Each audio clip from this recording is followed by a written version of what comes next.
Hi, this is Mason.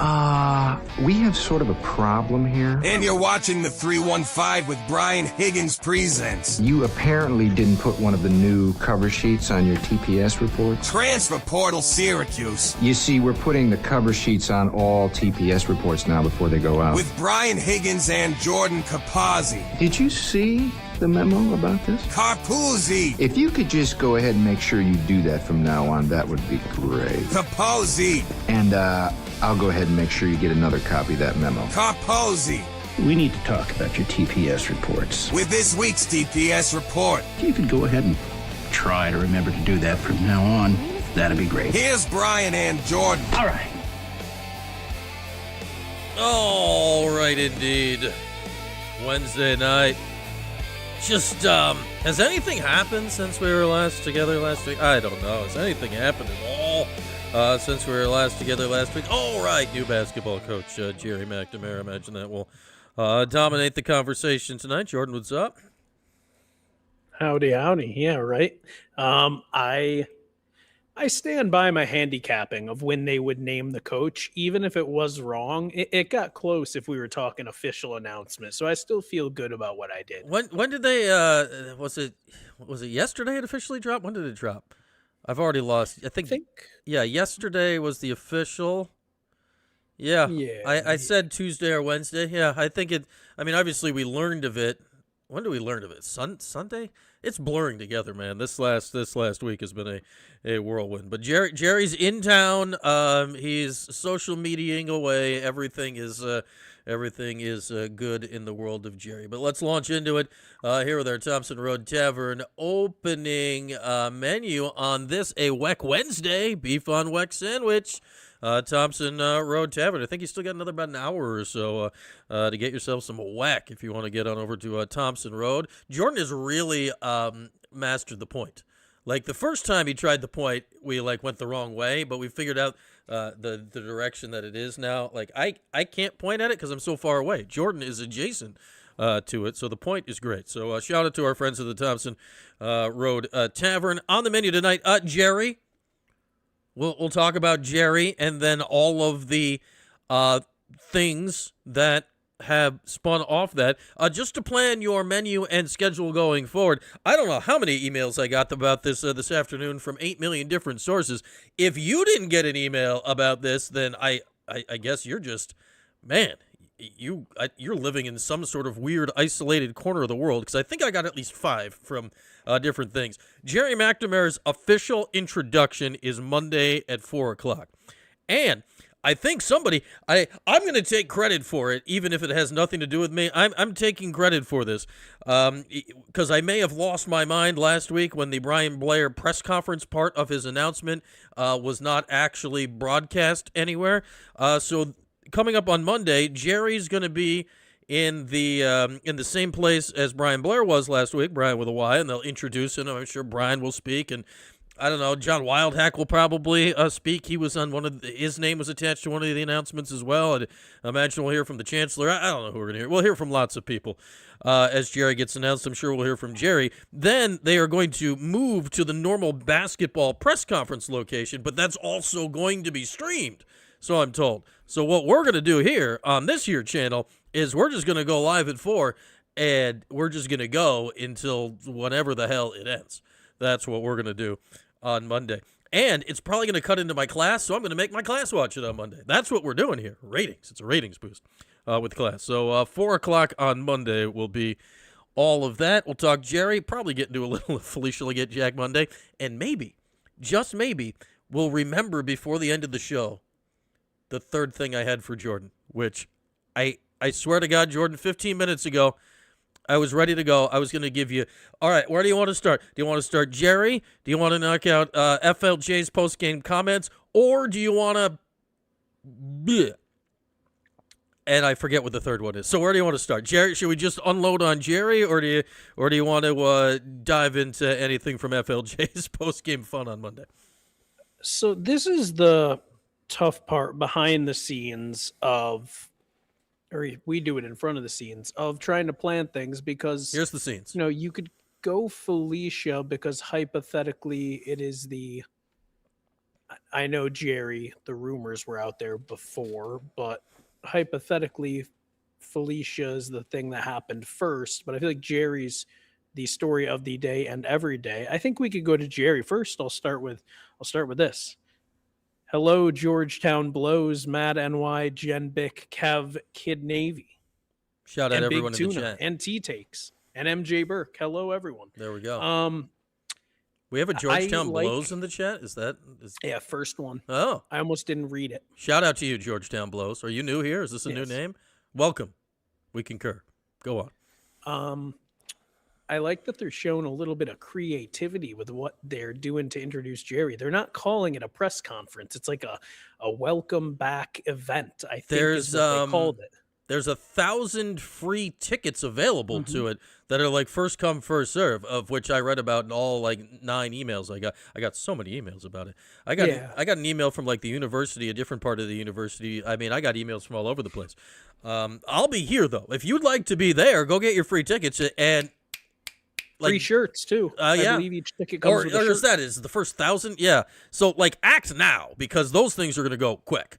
Like, and if you don't act now, the entire town of Scranton will be here, and they'll take all that stuff, and they'll leave town with it, and they'll take it back to Pennsylvania. We cannot allow that.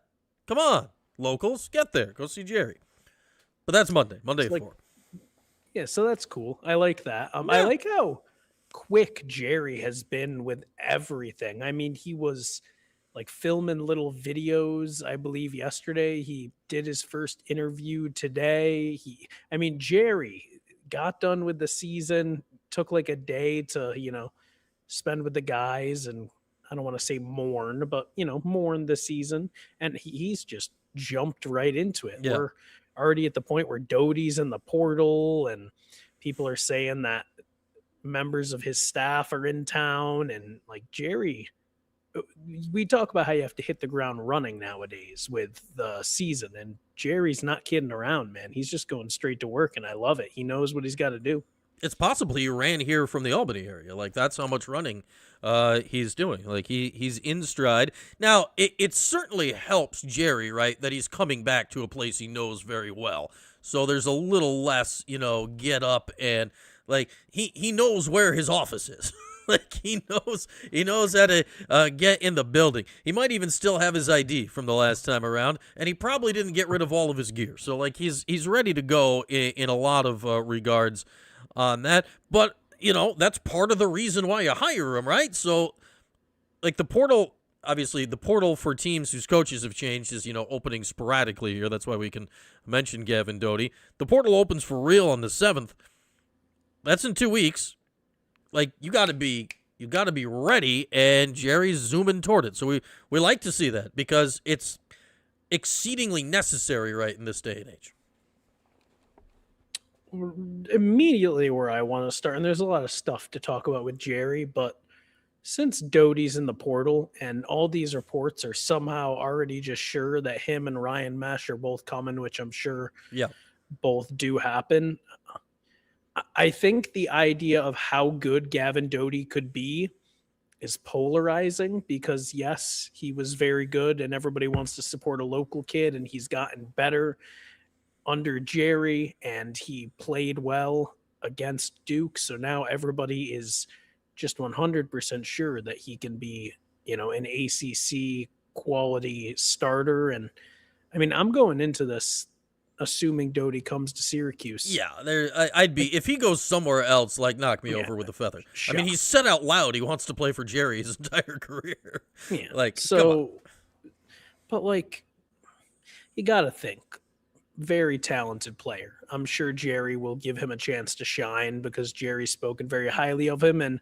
when you're coming into a situation as a first-year head coach, you go with the guys you trust, not first-year head coach, but of the Orange. You go with guys you trust, and he can trust Dodie. Yep. If he averages, I don't know, like, because what he averaged this year, 18? 3. I think he averaged about 18 this year.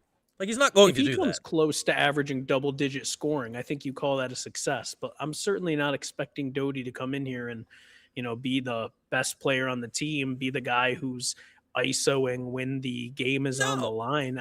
And I think a lot of people are seeing what he's done and thinking that he is going to just play in the ACC like he has played in the MAC, and I worry about that, and that's why I'm very interested to see what gets built around him. Right, like if this ends up that Gavin Dodie's the best player on the team, that's a problem. Your best player at Syracuse can't be the best player on a MAC team. That's not going to work out, and that's why this next 2-3 weeks is important. I said the other day, and I put this out there, I'm like, all right, what is the most important first thing for Jerry to do? And I'm sure we'll get into talking staff and, Rinze and Blackwell and whoever else he might bring in and all that. I think Jerry's got to get like a GM hired like yesterday. And I don't know who that candidate's going to be because... Oh, it's Mello. Didn't you hear? Oh, right. It's Mello. I keep forgetting. I heard it was Hop. Oh. Hop and Mello. They're working together. Because Hop's going to leave the NBA to become a college GM when he likes coaching. Yes. But... And I don't have an obvious candidate top of the brain who the GM is going to be, but as far as things that are happening like now, and we saw Red's year without a GM, and after Jerry had left, and it was a grease fire, disaster, 7-alarm nonsense. And then we saw the year with Alex Klein. And whether you liked the players or not, and obviously, Nate George didn't work out as well as I think we'd all hoped, it was organized, and they targeted people, and they got them. Because they had somebody whose job it was. So Jerry's got 8 million things to do right now. Hopefully he gets a GM in place quickly to start handling that other stuff. And then, Matt and White, to your point, Jerry, and here's what I'm very encouraged by this about who stays, who goes, or whatever. Syracuse players have had more than a week now to enter the portal to leave.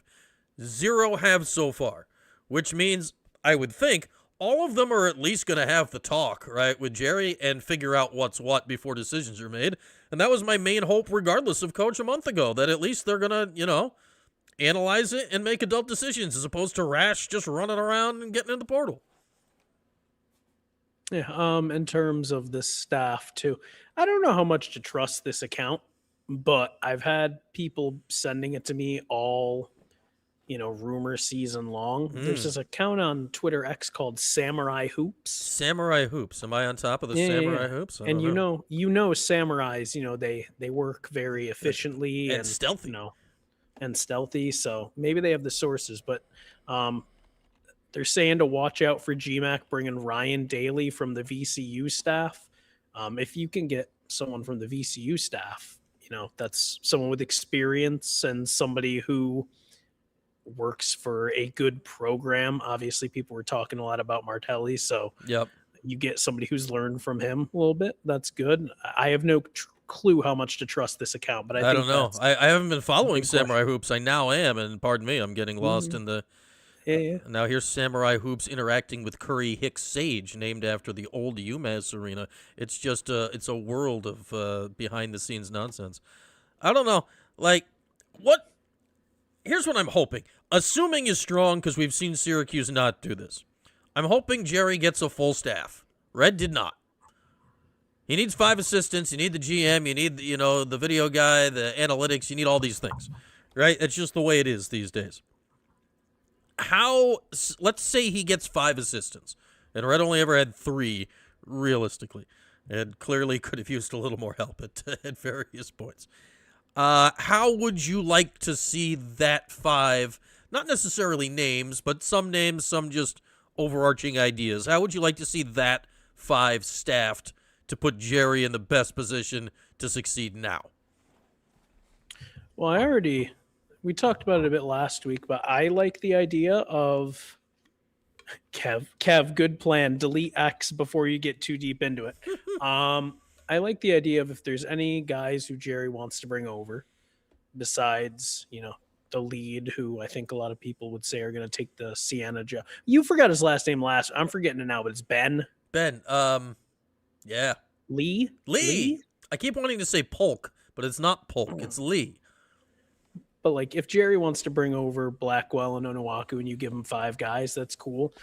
If he brings over Daly, that's still not going to be a lead coach type guy. He's a little bit younger, but he's gotten experience and been in a good system. So look, I know Jerry's been around the block, was an assistant for a while. Now he's been a head coach. He knows basketball as well as anybody his age, but it's not going to be Hop, but you talked about it. He needs to bring in a guy who I want to see one guy on Jerry's staff who you look at him and you think, oh, he could be a head coach somewhere. He looks but wise. He's going to be at Syracuse. Yeah. The guy did we talk about this last week? I forget when this first came up. I think it might have come up the day. I think it might have come up. So what was it? It was Sunday. This is what it was. Sunday the news broke because our lacrosse postgame show for Georgetown turned into mostly Jerry talk. All apologies to Joey Spallina. But we know about Georgetown and how they deal. It's right there in the chat. So that worked out well also. And the name got tossed out then, and I have nothing to actually tie it to other than I could see this making sense. But Mark Schmidt at St. Bonaventure, Mark Schmidt, formerly of at St. Bonaventure, who retired a couple of weeks ago, or, if you're believing the rumors coming out of there, basically got shoved out of the program by Woj. Like, he got Woj bombed out of Olean by their GM. So he's like late 50s or something. Was a really good head coach there for a long time. Man, that's a great, steady hand just to have around. Like, I go to him and be like, hey, we got a full 5-person staff. You don't, you want to recruit? Great. You don't, who cares? I need you to be, the guy that I can go to with situations and be like, you've seen it all. You're a head coach for 2 decades. You've seen it all. You won a lot of games. And a guy like that also wouldn't overshadow. I love Hop. I think Hop, if he wanted to, would do a great job at that. I think there may be too much history here for Hop to come back not as the head coach. It would shock me if he'd do that. But, if Hop's there, sitting there the whole time, the whole time it's well, remember a decade ago, yeah, you would have sat in this chair, not this chair, but now you're over here again, the chair you. So, I don't know if Mark Schmidt or what they'd pay him or if he'd have interest in it, or if he's really going to retire now and go fishing and drink beer like he said in his last press conference. Jerry can say, fishing and beer, we love fishing and beer. I like fishing and beer. We can do that together and come here be my guy that tells me what to do. I think a guy like him, if not him, a guy like him would be really, really useful to have around. GM Jim Jim Boeheim as his old head coach sitting there just telling him what to do. Yeah, I think it'd be great too because it's an outside influence and it's a non-Syracuse voice. I think that would be fantastic. Or somebody like that. Like Tim O'Toole just got let go at Pittsburgh. He's worked at Syracuse before. Just somebody like that that's been a head coach, that knows the deal, that's been through NIL, and that can give Jerry advice. He's still a young coach. Advice is good. I'd get someone like that. Yeah. So, if you have those guys, I think with that guy, there's 4. I don't know. Fifth guy can be a vibes guy, or just I don't know, maybe a vibes guy you can Get recruit. That guy yeah. who's vibes and recruiting guy, something like that. I do think some Siena, Syracuse guys hopefully will be part of the staff, especially if there's 5. But then it's, as you mentioned, no Syracuse guys are just dashing to the portal. So I'm curious how much of this roster wants to stay, but also how much will be guys, allowed to stay. How many guys does Jerry want? Because I'm sure, he mentioned it today that he specifically is going to be looking to improve the guard play and just being able to control the game and shoot the ball, which, man, Syracuse and consistent shooting, you can't get it as of late. So hopefully Dodie can fix that. But they got a lot to do. I want to go back to Dodie because here's one thing I'm curious about. Sadiq really didn't start getting on the floor more than he did at the beginning of the season. Kyan, by the end of the season, was getting on the floor less. Do we expect Dodie to come in and right now, if you're taking Sadiq, Kyan, and Gavin Dodie, how would you rank them from best to worst? Dodie's been the most productive college player so far. And that's what I'm getting at. Are we expecting Gavin Dodie to come in and be a better player than Kyan or Sadiq? Obviously the ceiling is still higher on the other two. Depending on it, the beauty of that here, as I avoid your question completely, is positionally you could put all 3 on the floor at the same time. I don't know if we want that. Well, you could though. I mean, Cayenne can play the 2. I Dodie, mean, you could. yeah. Yeah, no, Dodie at the 3, and you, Sadiq at the 4. Like it could. you could could be a have had thing. Sheffing Diawara in with Noah Lobdell, and you could have had that with Calvin Russell at the 2. You could have had all those guys in at the same time too. Yeah, I just think like a lot of it is like I think Dodie will be fine at the ACC level. Like, is he going to be a star? No, but he works his ass off. Like he'll be fine. Look what he did against Duke in the first round of the tournament. Like he's going to be fine as a player, and a guy that can play. Now, is that as a starter? Is that off the bench? I don't know.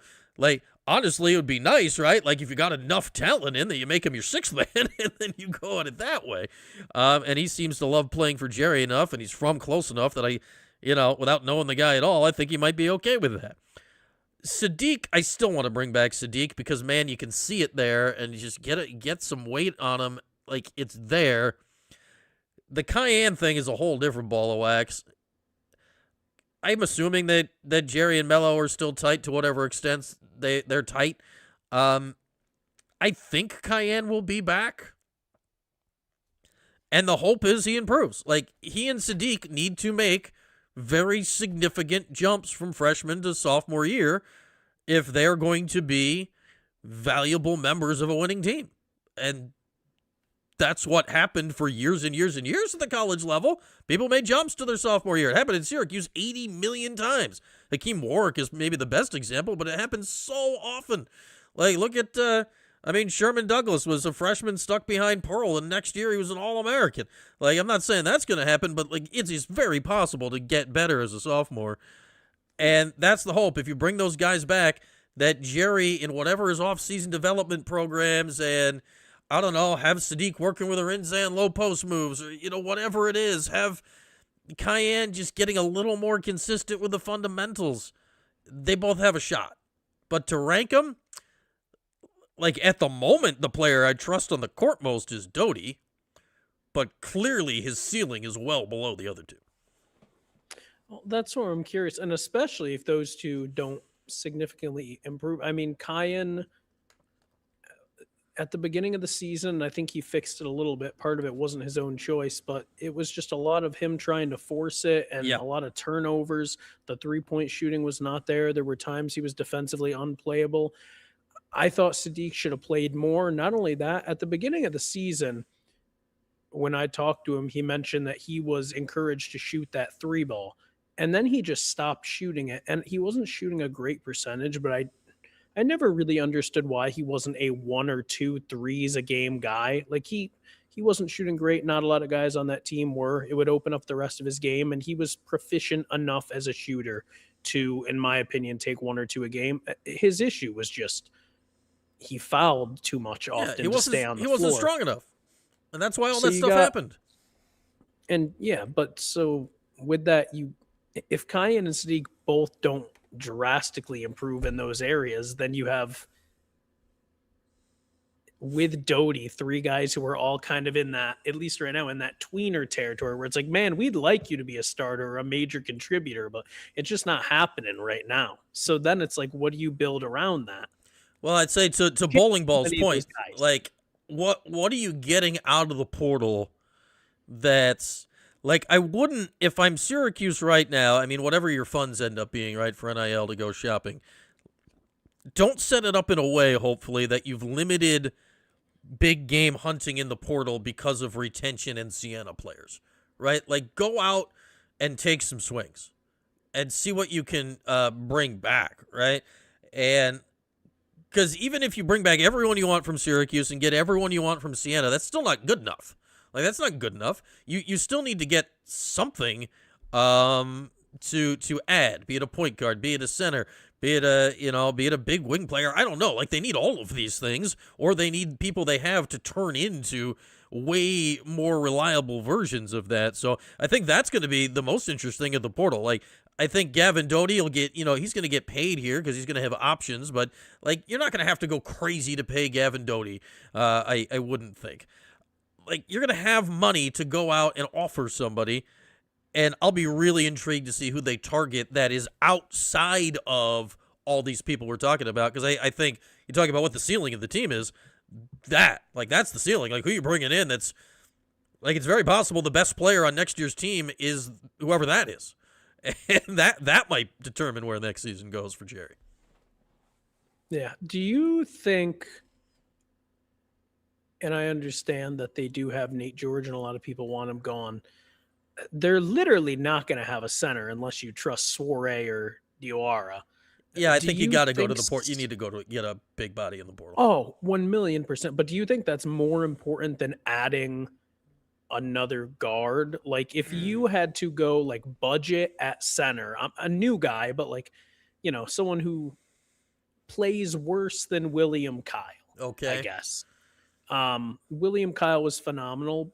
He did have some things he couldn't necessarily do. So I understand he was phenomenal for this team, but he's in there the were dunk better contest at centers the Final out there. Four. Yeah, that's exciting. But if you have a guy who's, worse than Kyle, okay, do you take that if you can add another guard who is better than George? Yes. Or do you really need okay, so you're not as worried about center as you are, especially if Kings. I think dynamic, like, unless you're telling me you're getting a dynamic big man, I'd rather, like, if my choice is like solid center or dynamic guard, it's like, can I get or like pretty good center and like lesser guard? Give me a dynamic guard. There's just more of them out there, I think, so you have a better chance of doing it. What I am the team doesn't rebound though, unless Jerry convinces all these guys to start rebounding. I think you do need a really good big man who's going to clean up there because they just don't rebound. You do that, but I think also, like, I'm pinning a lot on Sadiq. Like, all right, dude. Or if that guy from Siena, whose name I'm forgetting, he's like 6'7", but he's one of their big Francis. Yes, Francis, who definitely has a last name. Full. Yeah, full. That sorry, guy, Francis. Like, he hits the glass, but he's a bit undersized and 6'7". Yeah. Which again now. Foliak. Yeah, give me Foliak. Foliak. That sounds right. Killing it, man. I know everybody on Siena. Yeah. But don't ask me anymore. No. Well, the good news for you is I think almost everybody else on Siena is out of eligibility, so you don't really need to worry about anyone else. But yeah. I think what we saw, and this is the last 2 years in the portal, right? 2 years ago, they focused on center, forgot about point guard. That was a disaster. Last year, they went point guard first and then kind of figured out center with William Kyle, and obviously. But I think I'd rather be strong at point guard. I'd rather be strong at point guard than strong at center because you can, in theory, coach up rebounds at least a little bit. Like, of course you can coach, but you can't coach a point guard to be dynamic. Like, you can coach him. Yeah, you can coach him to be good, but you can't coach him to be dynamic. They need to get a dynamic guy. Now, is there any chance Jerry thinks that's Nate George? Like, well, I'm wondering with the guards is like you need to get rid of some, not to cut you off, but I mean, you got Melo talking about how he wants Kyan to play like Shea, I believe they start him at, I forgot what he starts at now because I know he was a point guard. He might be shooting guard, but he's a point guard. Let's be real. He's the guy with the ball, guard, a scoring point guard. Yeah. But then if Fennell stays and Ryan Mesh is there, that's two point guard types who realistically are going to be spending a lot of time on the bench. And Nate George is still there. So somebody has to go if you got 3 to 4 guys who are all point guardish types. Yeah, and I'll say this. My hope is you get somebody out of the portal that's a better point guard than any of them.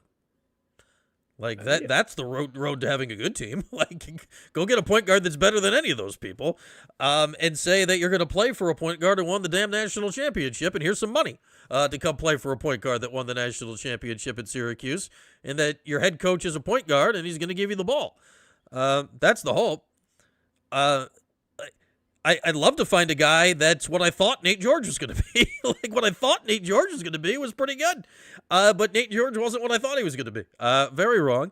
I was talking to some Georgia Tech people the other day, and like after everyone got fired there too, Nate George got a lot of people fired this year because they missed him at Georgia Tech, and it didn't work out at Syracuse. And apparently, like, the system he played at Georgia Tech, because I asked this, like, was tailor-made for him, and the system last year at Syracuse did not jive with what he had going on. I think it's probably better for all involved to just move along, go get a different guy. There's always point guards out there, but you got to pay and you got to get it. But I'd like to go in the portal, go big time point guard shopping and get one, because there'll be 10 of them. There always are. Go get one and let that person, whoever it is, run the team, be the best player, and then you can fill in around that. 90% of me agrees, but there's also a small part of me that thinks if they run a more organized offense and the issues with Nate George, I would say, were one. I'll do three, and none of them are good. So don't let me try to convince you these are only minor three. Things. One, the turnovers. Yeah, I think there are a lot of ways to manage that, especially, if you have some more either organization or experienced guys on offense. right. If you have more continuity in the lineup, these are things that you can prevent turnovers. Two, just the shot selection. Like, he loved step back threes. Again, I think you can reel that in. And then three, and I don't know how you fix this, but his percentage on good looks, like inside shots and layups, his touch just wasn't there. That's something where, look, I don't know how much you work on that, but I feel like the turnovers and the shot selection genuinely can be fixed. And you saw it, man. There were games where you're like, oh my gosh, this is the guy that Nate George is. Like, I feel like he has it in him. It's just, is there irreversible damage done? Honestly, my main concern out of those three is the third one, though. Like, the dude couldn't finish at the rim. I don't think that's fixable. Like, you can't finish at the rim. Like, can you be more consistent 3-point shooter? Can you run the team? Can you play more under control and run the team more consistently? Yeah, I think that can be coached up in a year. Like, are they going to coach up an ability to get in the lane with a strong body and finish at the rim? Like, in tournament settings, in big games, I want my point guard to be able, when all hell breaks loose, to go get a bucket. Like, to just go get a bucket. Yes, I want you to have offense and all that stuff, but I need a guy in college to go get a bucket, and Nate George can't do that. Thank you, Kev. GMAC for life. Thank you, whoever was before Kev. Was it also Kev? Thank you, Kev. Let's go, Gary. Go, Gary. I like how Spatch is getting flack for being late. We appreciate everybody showing up. Spatch wants to know if the portal is terrible this year. The portal is never terrible because half the damn country goes in the portal. Everyone's in the portal. It can't be terrible. It's impossible. The juicing station ran out of fresh cantaloupe. Would cantaloupe does cantaloupe juice well? I guess it could. I've never juiced a cantaloupe. I feel like it's a little too bland. You have to add sugar and I don't know. There's a reason cantaloupe juice isn't. Yeah, I've never encountered a cantaloupe, like a pineapple juice. I've seen a cantaloupe juice. I've never crossed paths with. Yeah. To Bowling Ball's points, here's what Syracuse needs. They need a couple of dudes, right? They need dudes that are going to go win some damn games. They need guys that have the attitude of Jerry with the skills of some of the guys they've had recently that didn't have the attitude of Jerry. And the hope is, right, that Jerry, the head coach, will force people to have the attitude of Jerry, the player. That's the hope. I know they'll have more money, but if you need a couple of dudes right now, like, I'm going to keep going back to this because there are a lot of questions. The Nate King's question, that's just beyond anybody's control, so there's no point even asking it. It's like, you'd like to have him back, but waiver? Yeah, but can they get him that waiver? Because I'm early on they were just giving everybody waivers. Now they've tightened it a little. Yeah, they're like, okay, we have some rules.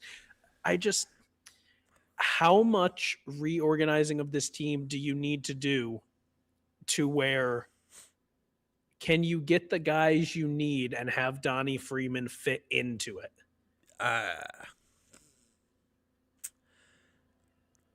If Donnie's the second best player on the team this year, is that good enough? Well, it depends. If Donnie's the second best player on the team next year, but he plays the way he played last year, no. Because that loses you games. If Donnie's the second, if Donnie plays the way that he's capable of, and plays from the right spots on the court, and like I think of the Donnie that we saw the first couple of weeks after the injury this year. He was a 3-level scorer. He was starting at the free throw line. He was getting to the rim. He had the mid-range jumper. Then he'd stretch it out to the arc. He was hitting the glass. He was guarding people. He was working well in tandem with William Kyle on defense. And then the season went along. And then by the end of the season, like I said this the other day on whatever show we were doing, that I would love to see this number. And there's no way to actually see this number. It's some crazy analytic. Maybe somebody has it somewhere in some analytical cave. Average distance away from the basket of Donnie Freeman's first touch of the possession, because it got further and further away from the basket as the season went along. That is like that. Where is Evan Miyakawa? Yeah, like somebody in some cave somewhere has got to have this. Like it's not readily available. But then he's out here. Donnie starting outside the arc is bad. That's bad basketball. Donnie, properly motivated and starting around the free throw line, is good basketball. Do we trust that to happen, or do you want, or if you're Jerry, do you even want to deal this year with the possibility of it not happening? I think it is very, very fair to say, without Donnie coming out and saying it. I think Red occasionally alluded to it. I don't remember. He might have said something more directly, but you watch Donnie play. He does not think he is the type of player that at least Red wanted to use him as. Like right. The second half of the season, because I don't have the best attention span and focus, which is great when you try to observe basketball games. I think I was watching very closely probably the last third of the season. I cannot remember one time, no exaggeration, no hyperbole, one time that Donnie got past his man on the dribble. And that's what he wants to do. He wants to be a guy who starts with the ball at the 3-point line or behind it and has the option to shoot or drive. The problem is he cannot get to the rim, and it ends up it's like a 15-foot fadeaway jump shot. And to your point, it's like, well, you could have just started 10 feet from the hoop and gotten that jump shot without all the hullabaloo. Here, I'll answer like 4 of the questions you've had already at once, where like if Donnie wanted to be, he could answer all the questions. You asked who you want to play at center. You asked how you can play all these guys together. And all of this. The best version of Syracuse this year is when Donnie was playing minutes at center at some points, and they had, Kyle and them and Sadiq all rotating through there. Like if you told me Donnie worked with Arinze, learned a few post moves, he's a big, strong dude and was willing to rebound, I'd start him at the damn 5, and you could play a 5-out motion all over hell and gone offense that was circling around like Donnie Freeman at the elbow, and you could really do some cool stuff. If to Kev's point, like do they get the lazy out of him? But man, if you're Jerry, do you want to stake your first season on that? Because to retain Donnie, he'll look at his numbers. His counting stats were still really good last year. He'll get big money in the portal from somewhere based on his recruiting accolades and everything he's done so far. So you're going to have to pay to keep him. Like, is that the best budgetary decision for Syracuse? Because, man, if you could get properly utilized, motivated Donnie Freeman, that's probably better than anyone you're going to pull out of the portal. But what are the odds of that? Well, that's the thing. If I'm Jerry, and I don't know what's happening, what his approach is, but if I'm Jerry, the first big boy question I ask Donnie when trying to figure out the first is like, look, how much do you need? But I'm sure his agent's dealing with that. But I sit down and I ask Donnie, look, year 3, what type of player do you envision yourself being? And then if he gives you the generic, whatever player helps win games, you say, that's all fine and great. What type of player, when we get 15 games into the season, what are you I'm counting on you, are you going to be? And because you just can't have him do what he wanted to do at the end of last season. And if that's the guy he wants to be, and I've said this before, I genuinely think you just just get him out. Go to a big school, be the third best player in that lineup where you can score like 10 a game because there are other guys who are better, and everybody will be happy with that, and you make big money, and that's all fine and dandy. But like, I just don't see a world where between the money, between how he wants to play, between how much needs to be done with this roster, between the young guys who you want to keep, the players you want to bring in, I just don't see it working with Donnie, and it sucks because he's clearly talented and clearly good, but I don't think he does the things he wants to do well enough to do them, and he doesn't do the things he needs to do enough in terms of frequency to just be a part of what this team needs to be. Yeah. Not that we know what it needs to be, because what's the roster? But I think we've seen 2 years of it. Yeah, it's just, man, if he'd play like it could be in my head, that's still really good. I just the chance of that, I don't know how high it is. And if you're Jerry, like that said, people are saying what they expect his meetings with the players to be tomorrow. Like I think your conversation with your conversation with Sadiq is really simple, right? Like, we want to have you back. Here's the amount of money we have for you. If you get in the weight room, I think you're going to be a really good player because you clearly have a sense. Like, it's a simple conversation. Do you want to be here or not? You don't even talk to him. He sits down. Yeah. You point to the right. There's weights there ready for him, and he just lifts weights. Yeah, just start doing curls while we're talking here and get a little bulk on while we're doing. Get your swole on while I'm telling you that, like, we got a roll for you here. Cayenne's conversation is a whole different world because of Melo, but it's still simpler, at least for whatever the hell it is. It's just a whole different conversation. But like the conversation with Tyler Betsy is really simple. Like, hey, here's a few things I think you can get better on. If you're just going to be a stand and shoot three-point shooter again next season, there's a role for that. But realistically, here's the X number of minutes you're going to play, and this is what we got for you. Like, there's still a role for that. I forgot about Betsy. Yeah, low-key, I forgot about him. Yeah, the conversation with Donnie is just like, it's exactly what you said. Like, the player you were the last month plus of the season is not acceptable. Like, are you going to be a guy that is averaging 18 and 9?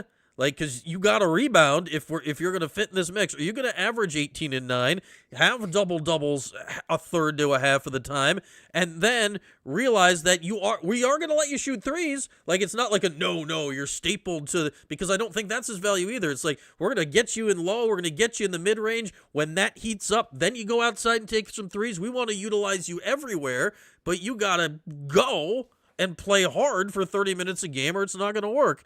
And then you're Jerry, you got to look him straight in the eyes and see if you believe the answer or not. Or if the answer is just ridiculous and you don't believe it. Because, man, the talent's there. You're not going to get anyone out of the portal with more talent than that.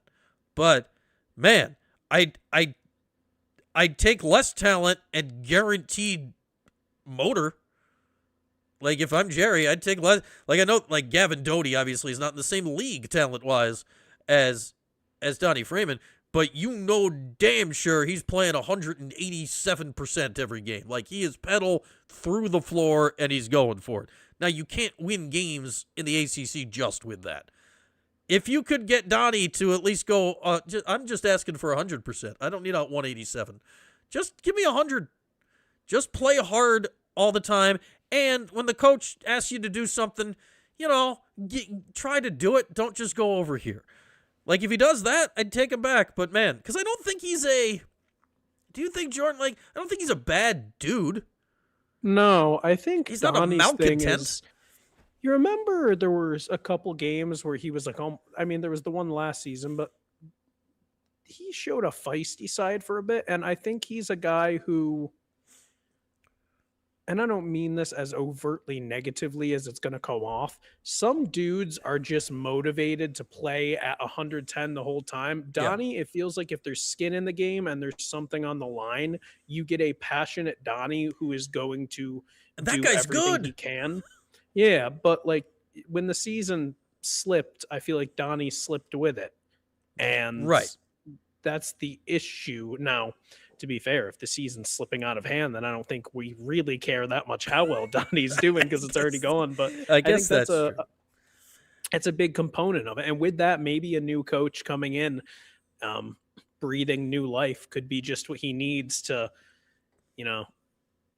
play the way he needs to. Maybe Jerry can get it through his head. Like, look, man, like we both know you want to make it to the league. We both know you're not doing it last year. I promise if you play good enough how I ask you, you will get looks, but you're not going to do it shooting 18-foot fadeaways. The analytics guys, they don't like that. No, they don't. Like if Brian Hodgson was the head coach, he'd look at Donnie's film and just shoot him into the sun because they do not like long twos. I do wonder, what I have no idea is like what Jerry's pre-existing relationship with Donnie has to be more than none, because clearly they were heavy recruiting him when Jerry was still here, even though it was Red's recruit. Jerry was never here as an assistant when Donnie was here, so they never really spent time together. That's what I don't know. Like, what level of familiarity is there? And yeah, I have no idea.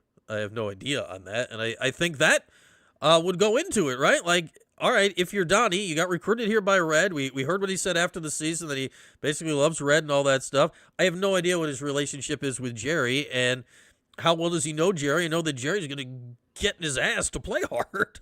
And how's he going to deal with that? I don't know. Yeah, interlude, a couple comments in the chat I saw that stuck out. I forgot who asked. It might have been T-Takes. Somebody asked, do you think Mesh, if he comes, has a role next year? This is nothing against him. If Fennell, who played like international U18 ball for Australia, didn't play like more than a couple minutes, Mesh is dynamic and he's exciting and he's a great player. Where's he from? If he's playing a lot next season, yeah. But like that's not a guy nowadays who should be playing a considerable role. I mean, look at how much Kyan played. If Kyan played that much towards the end of the season, how much can Mesh realistically do? Unless he's just like immediately just makes that jump. But like this is ACC ball. Somebody also said the world needs my media spread reviews. I agree, and maybe Jerry will bring back the media spread for basketball. That's true. Jordan cannot review nothing. Yeah, I mean they have the vouchers, but look, I'm not going to sit there and review a Dome Dog. Yeah, like, Jordan's not doing concession reviews. No, that's, you know what that is? That's advertising. Yeah, he's not doing that. That's ridiculous. That's ridiculous. Transfer Portal Syracuse is a weird show name. Yeah, but is it purely concocted to fit the Office Space theme? No, it's not purely concocted to fit the Office Space theme. It's also concocted to fit the analytics and SEO theme because of Transfer Portal in Syracuse. So it's kind of true. Yeah, and we both hit the portal. So and I saw T-Takes Mesh went to a prep school, but again, like we're talking ACC here. Yeah, like is he a guy like? You know more about him than I, because you actually do, have done high school sports shows and whatnot, and probably talked about him. Is he a guy that could be, in this era of not that, a 4-year program guy who turns into something and Jerry grinds and makes into something by year 4? Sure. But I wouldn't expect anything out of him next year. Why? Because he's not Jerry. He's not Jerry McNamara. You know who showed up and did that? Jerry McNamara. Yeah, that's who showed up and did that. That's who showed up and did that. And I'll say this: you talk about what the ceiling of next year's team is going to be. No offense to Bear Country, but if Syracuse is relying on the pride of Chittenango next year, like I'm out. He's got skills to be dynamic offensively. It's just like he's obviously not going to have the size and strength you need to be a consistent threat yet, unless him and Sadiq enter one heck of a lifting program. Everyone in the weight room. I don't know who Jerry's strength coach is going to be. These are all questions that need to be. I'm just assuming the guy Red brought in last year won't be back, but just because that's generally the way this goes. Was he on the list of those let go? I believe it was like everybody but Coruscantini. Yeah, Pete still has a job today, so we'll see how that. I like Pete, so hopefully things work out. He does a nice job organizing the basketball operations, which was his job. Seemed like a good dude. I remember organizing a series where we interviewed a bunch of people from the staff, and I remember him being a good dude.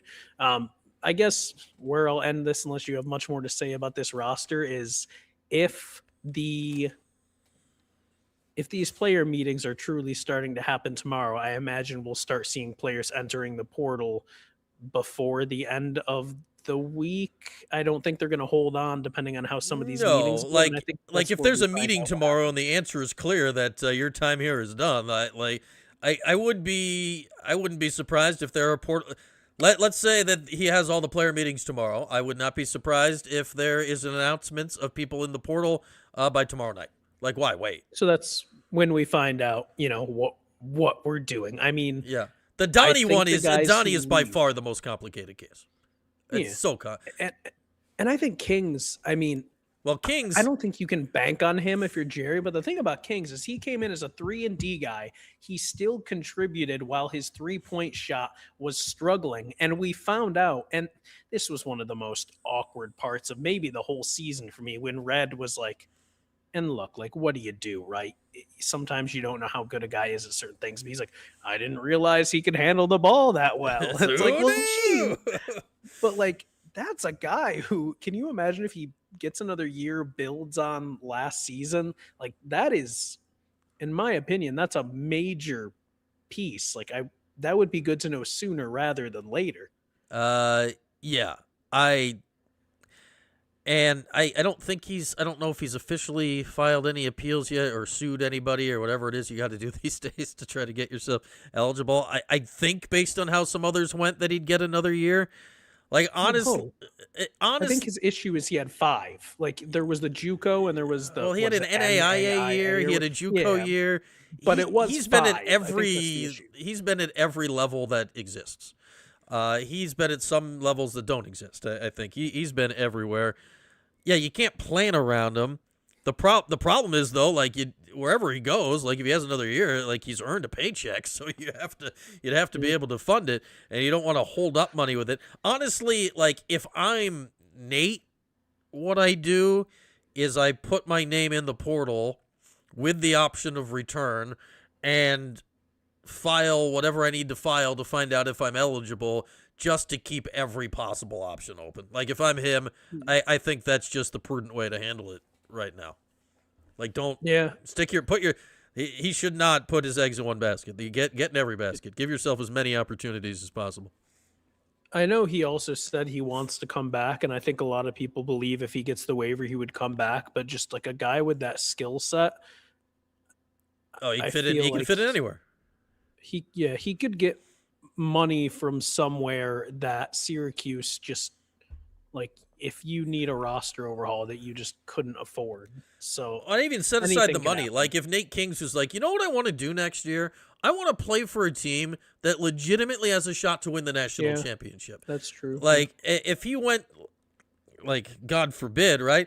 Like he'd fit in. Yeah, he'd fit in at Don't say it. He'd fit in at UConn. Oh. I wasn't going to say Duke. I thought you. Okay, yeah. But either. I mean, he'd fit in at those places. He'd play. He'd fit in anywhere. Yeah. Like now, what would his role be? Would he be coming off the bench or whatever? But if he's like, I want to try to win a national championship. I think I'm that good. His role would be the meme with, is it Donald Duck counting the money? Like that would be his role. Oh man, that was a lot of guys' roles this past year. That's for sure. Oh man. Free fish taco night, CF.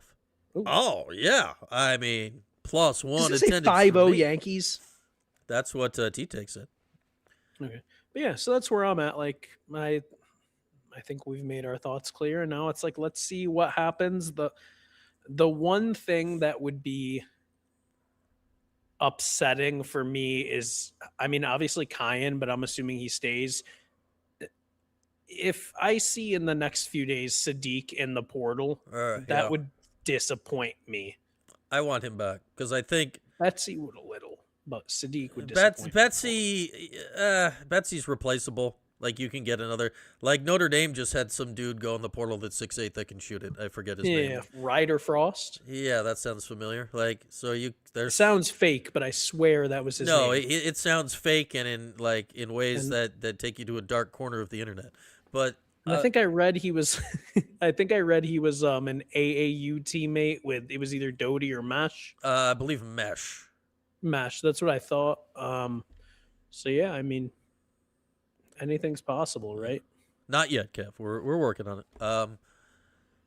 Yeah, I don't know. I don't know. But that's a thing you can find, but it's also like a big guy that can shoot, like a tall guy that can shoot threes is very useful to have. So, yeah, I don't know. I just think there's still so many balls in the air between Siena players, Siena recruits, and Syracuse players that nothing has been ruled out yet. We need to have a few things ruled out so I think we can properly focus on where they're going.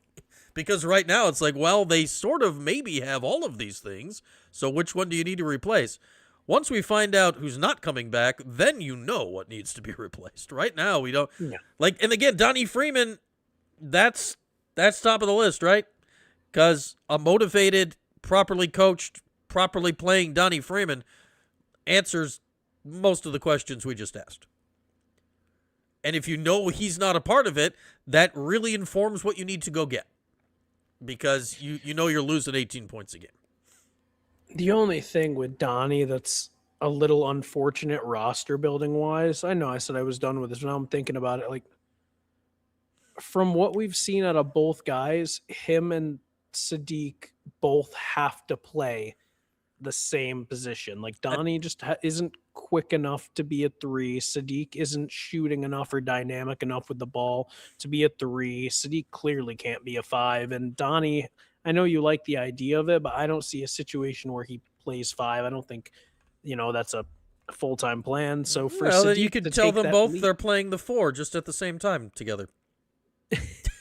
I guess that's true. It's positionless. But you know what I mean? Like, for Sadiq to take that next step, I feel like that's really difficult with Donnie on. Yes and no. I think if you're playing them together, though, since both can step outside, there's ways to do it. Like, there's ways to do it without having to go crazy on it.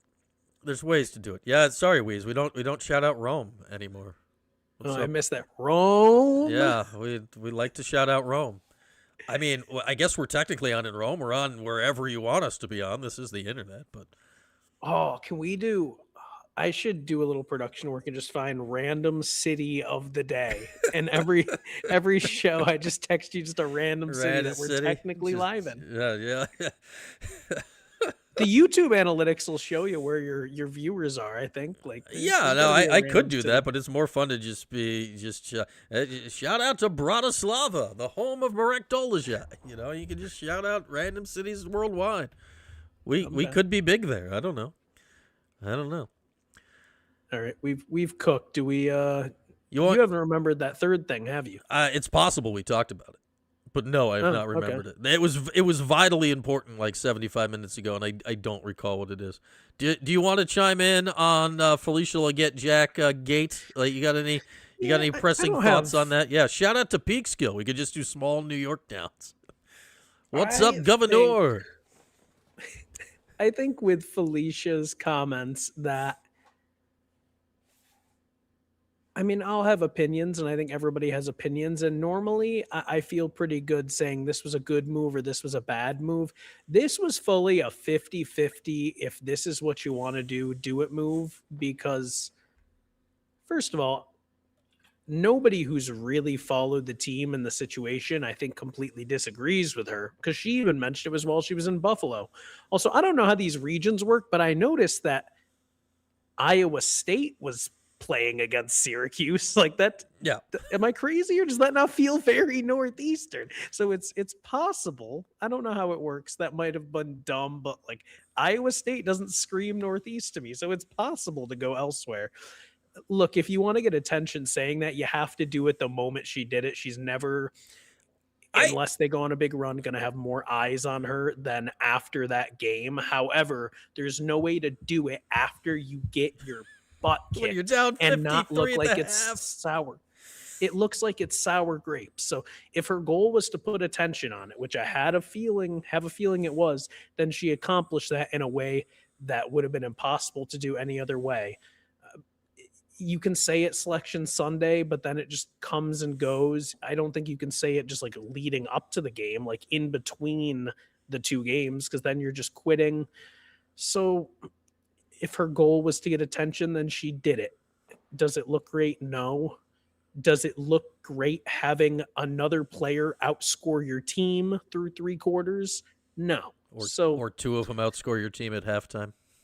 Or have more turnovers than points or this, that, like, it was just a bad look all around. So why not accomplish something while you're making that point? And look, I maybe they don't, but I have a feeling after all that, she has as good of a chance as ever if they're in a similar situation next year to not play UConn. Whether it works or not, I think she's got as good of a chance as ever because she made a stink of it. And then hopefully someone looks and is like, yeah, we are kind of say some crazy stuff if we send them to stores. Yeah, it's like we are really just throwing them to the wolves, the Huskies, every single year. Let's switch it up. If she wants to travel, then they can figure out the travel and everybody can pay for it. But yeah, that's my take. I think she did exactly what she wanted to do. I just wish she had she made it very personal. Like they were out to get her. Yeah, that was kind of weird. Like, but I don't know if she really meant that. I think she was just meant that prove a point. I think she. So? I mean, she says stuff like that. I don't think she actually thought it. Like, look, she'll, some of the stuff in terms of, like, one thing she loves is this is our media, our community. You should, essentially serve us. That's a thing where I think she believes it, and you can believe that. Like, I do think media is more segmented now to where there is room for media like that. All media is not unbiased anymore. So I can see where she's coming from with that, but like, I don't think she really thinks people on the committee just hate her. I think she was just trying to prove a point. She's been in it for 37 years, Jordan. What I just wish is that I think because it veered in that direction that her main point gets lost a little bit because it comes off like whining. The main point being, this is not a Felicia thing, this is a Syracuse thing. Why is Syracuse basketball played UConn in the second round, not the Final Four, not like beyond where there's really control of it? Like Maryland keeps losing to UConn a lot in the tournament, but they usually play in like the Elite Eight. Like they play late in the tournament. When you get to that point in the tournament, it's like, man, we're just not good enough to beat UConn. And that's happened time and time again to a lot of programs because hardly anyone's good enough to beat UConn. But why has Syracuse played Connecticut in the second round of the tournament 4 times in 9 years? Why has that happened when UConn's been a 1 seed? Why has that happened when UConn's been a 3 seed? And why did it happen in the bubble tournament in San Antonio, which had nothing to do with travel distance? Like, you've done it too many damn times. That's my frustration. I wish Felicia had come armed with some facts as opposed to just like, meh.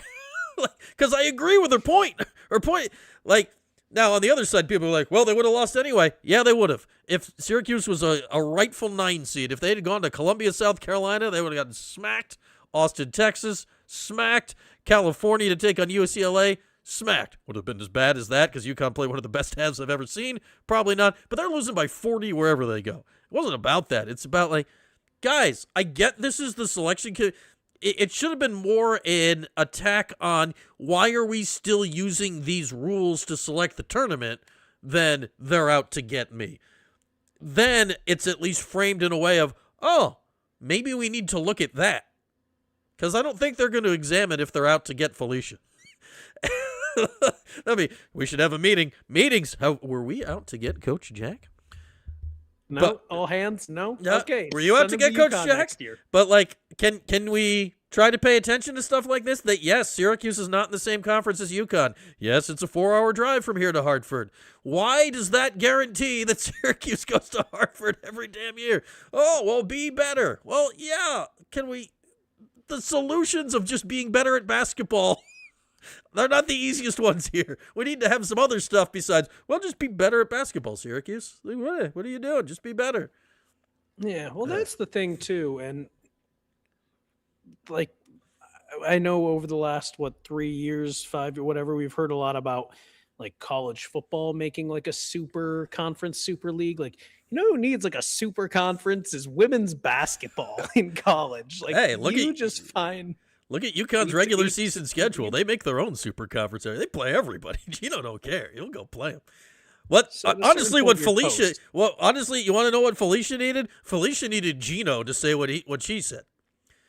Yeah. As sad as it, Felicia needed Gino to say it after he beat their butts by 53 to be like, why do we keep playing Syracuse? And these start like, this is ridiculous. Like, because like instead he was like, before the game, he's like, hey, Uche is OJ is pretty good. If you're a team who wants to add a player in the portal, you should do that. And then he just was like, hey guys, that one's good. Let's lock her up. They locked her up. Like, that's what happens when you play against the two best players in the country. Huh. And I get there's cost. I get crooks. Yeah, I get there's cost. I get there's reasons why they do it. I understand the reasons. This is not me saying, oh, get off home games for those teams in the first few rounds. I get the cost. I get that's the way you guarantee attendance. It's just like, hey, maybe just stop sending one team. I don't know. I'd have to do some more research. Like, is this happening to a team that has a similar resume to Syracuse, like in the Southeast near South Carolina, just because they're a one seed every year? I don't know. And that's obviously the different in men's, right? Like the one seeds change a little bit more than they do in the women's. But it's this, and it just thinks this would have been a better argument to have with a different Syracuse team, because this year's Syracuse team was not making the second weekend under any circumstance. They were not good enough to beat a top 10 team in the country. But man, it was tough. Felicia's very good at like right idea, wrong timing, weird delivery. That's fair. Because the other thing is, I understand that. So them getting thrown to the wolves against UConn is brutal. Yes, right. But, and you touched on it earlier, but say they go out there and they end up somehow playing South Carolina, UCLA, like any of those. Yeah, they were going to get cracked this year. Absolutely cracked. Yeah. So like, then is it all better because it's not UConn? Like, I think in her mind, yes, but in practice, no. Like, I find it better. Now I don't know, would she find it better in practice? Because she still would have been at the podium after getting demolished in this scenario. To me, like, here's my problem. I should not have been able to predict that's where they were going to play in January. Yeah, it was. Like, I predicted that in January with a 90% certainty. Yeah. Like, that's a problem. Yeah. No, you wrapped up put under your tree, like, lane tickets to Stores, Connecticut. Like, you had it bus all tickets.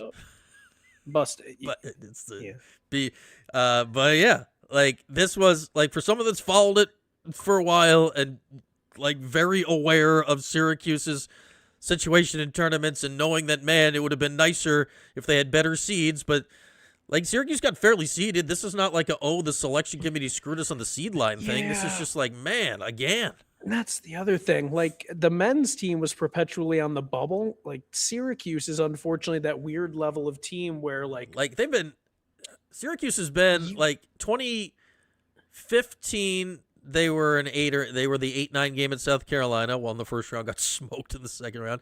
2017 8-9 game at UConn, won the first round, got smoked in the second round. 2021 8-9 game in the bubble tournament, won the first round, gets smoked in the second round by UConn. Again this year, like, they're just on that seed line a lot, and they're not. Yeah, I mean, and it's not fun.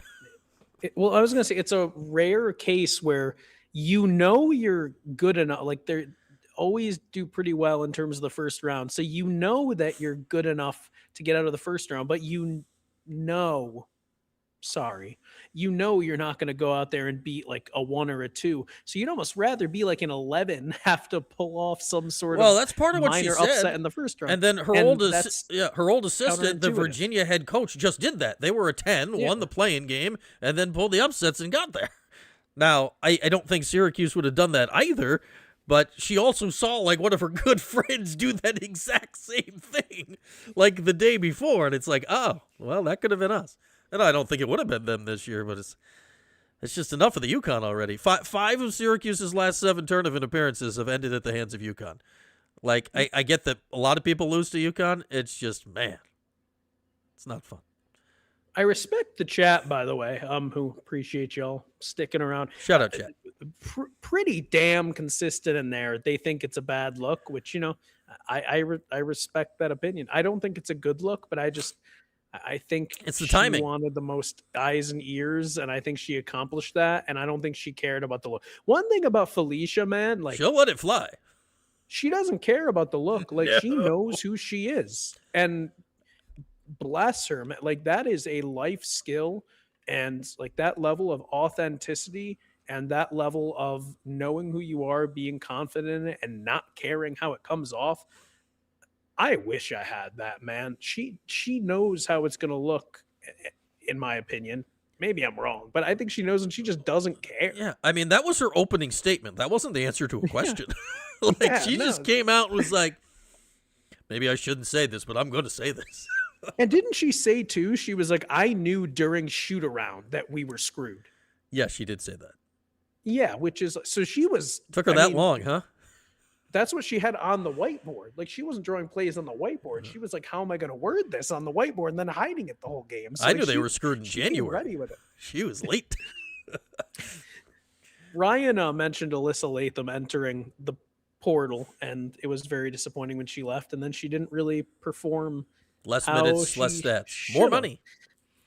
And that brings me to, I mean, is there a reunion, all that, but like, in your heart of hearts, do you see a world where Syracuse retains Uche?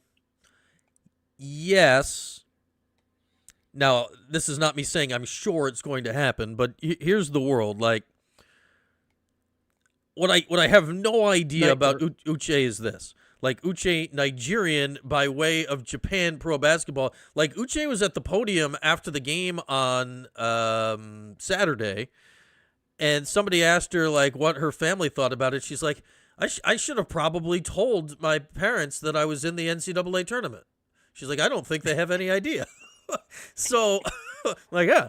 So it's one of these things where, like, I don't know what kind of agent handler, like, there's got to be clearly something if you're Nigerian in Japan to Syracuse. Like, she wasn't just out there doing it herself to pull off that journey. Like, I don't know who would potentially be steering her elsewhere. I think Uche likes it. I think she would come back, everything I've heard. But, like, if I'm other teams, you're trying to get at whomever and just launch a bag in her direction. Because, man, she's really, really good. Really good. How much money? I mean, how much money is too much to turn down? I don't know. Like, and whatever that number is, it's more than Syracuse can match, realistically. Yeah. Like, if she entered the portal, she'd be one of the best players out there. Plus, she'll be 22 next year already. Forget this. She's 21 years old. Pro experience, mobile, still improving. Yeah. I mean, she could shoot a little, but like, did you see some of the those turnaround jumpers on Saturday were wild? But like, I mean, if I'm another team, I'm sitting there thinking we could get her to take a couple steps back and be ripping that from three, and then what are you gonna do? Like, give up one more point per possession. That's if somebody wants her. Like, that's what's tough. Yeah, I mean, I don't know. You hope that the loyalty is there, or maybe Syracuse just goes all in and they're like, look, we'll work around it. We'll worry about this. No, honestly, whatever their budget is for NIL, I'm carving out as large of a piece as I can to try to keep her. And would Latham come back? I got a lot of people on Twitter today when I'm like, oh, that's interesting, that were informing me of her helicopter dad. So I don't know what the relationship is like with FLJ or anything like that. But I know this: the player Alyssa Latham was in her freshman year, and the player Uche was this year. You can put those two on the court together and play some basketball now, like that. The players I saw play, I've not watched Alyssa Latham the last 2 years at Tennessee. The player I saw at Syracuse and Uche this year, that would work real good. That you can win some games with. How do you do that? But I wonder, because like that's a situation where, and yes, it's very obvious to the point where it's like this couldn't happen. But I mean, if you're Alyssa Latham, you saw the grass wasn't greener on the other side. Somewhere you can go, be comfortable, play, be good. And like maybe that's a situation where actually you could get a player that talented to come back, because she's like, I know I'll play here, and I know I've done it, and I know I'll also have that spotlight proving myself against other great players, but I'm not just going to be invisible in terms of my teams.